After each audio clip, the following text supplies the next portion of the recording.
Shalom, family. Shalom, shalom. Reggie here of Berean Council here in Gainesville, Florida. Just wanted to take a quick minute to share a piece of a conversation that I was able to have today. Interview, really. It was really an interview. But I had the opportunity to meet a gentleman from Nigeria. And he owns a clothing store. So I was in there just checking out some of his merchandise. I mean, good stuff too. Boy, I'm going back.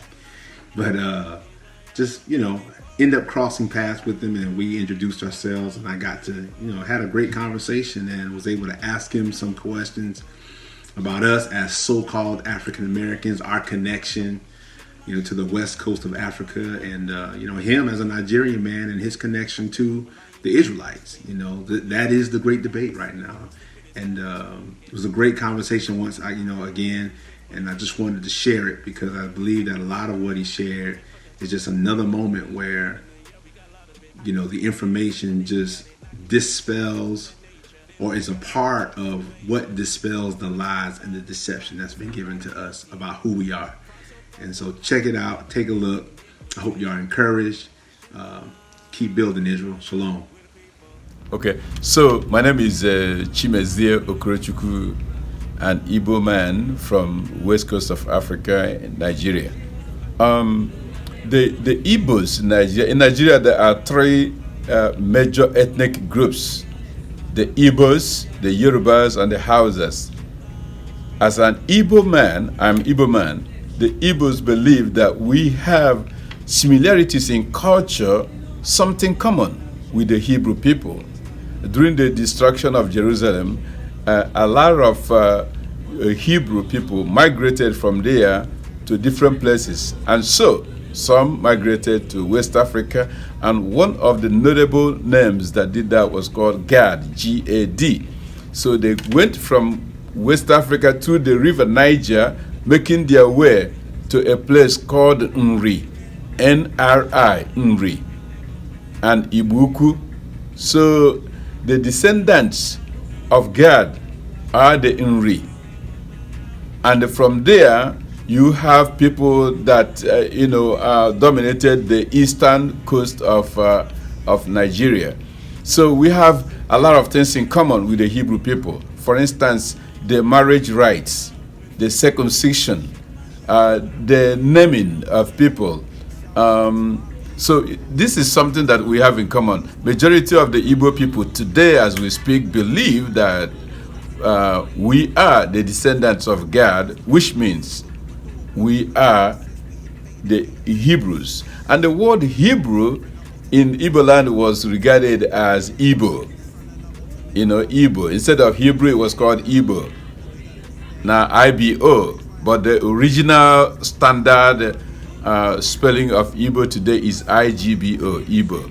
Wow. So the Igbo people are really very smart set of people in Africa.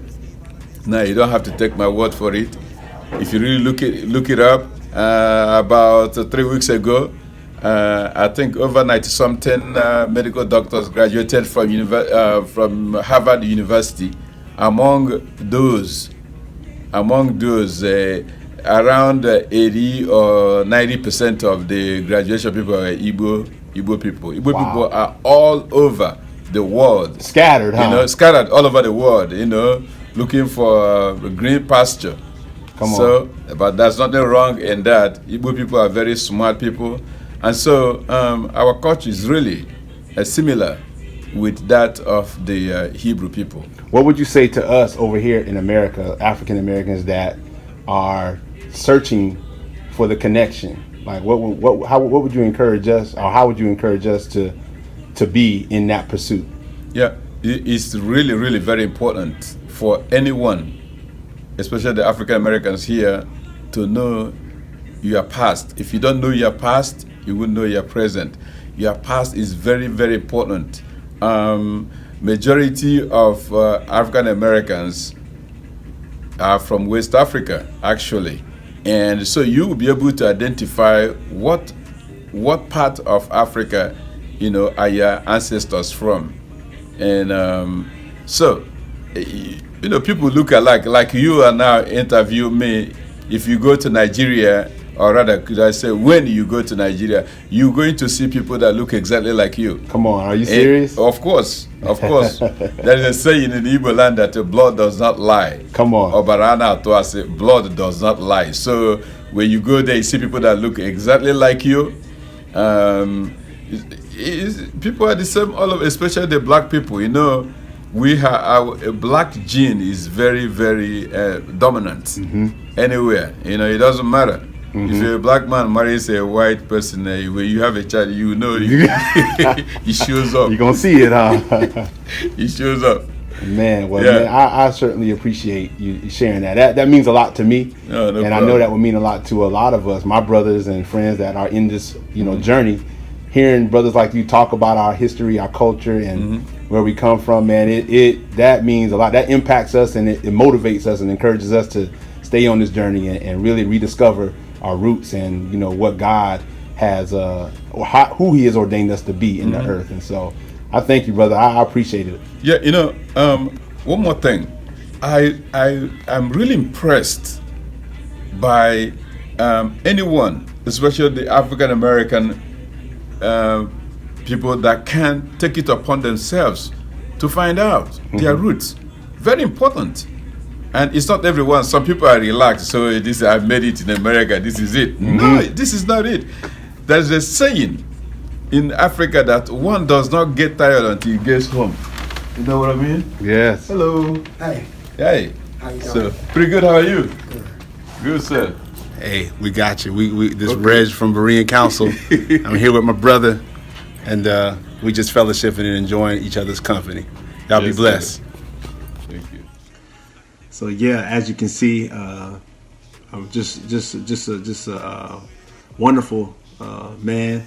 Our conversation got cut a little short as he had a customer come in and he had to attend to her. But I just wanted to share that because I think those are opportunities where the Most High will just affirm His promise. He will affirm exactly what He's doing. And yes, we living in a time where there's so much deception, there's so many lies and so many cover-ups. The powers that be, the nations, the heathen. Psalms 2 says, "Why does the heathen rage and imagine a vain thing?" And so this, we're living in a time where the truth is being suppressed, but the Most High, what do we say? If Yah is for us, who could be against us? And so, Israel, be encouraged out there. I hope that you were encouraged by the short little interview that I was able to do. Thanks. All praise to Yah. Stay on the wall. Stay encouraged. Let's continue to build. Shalom. Shema, Israel.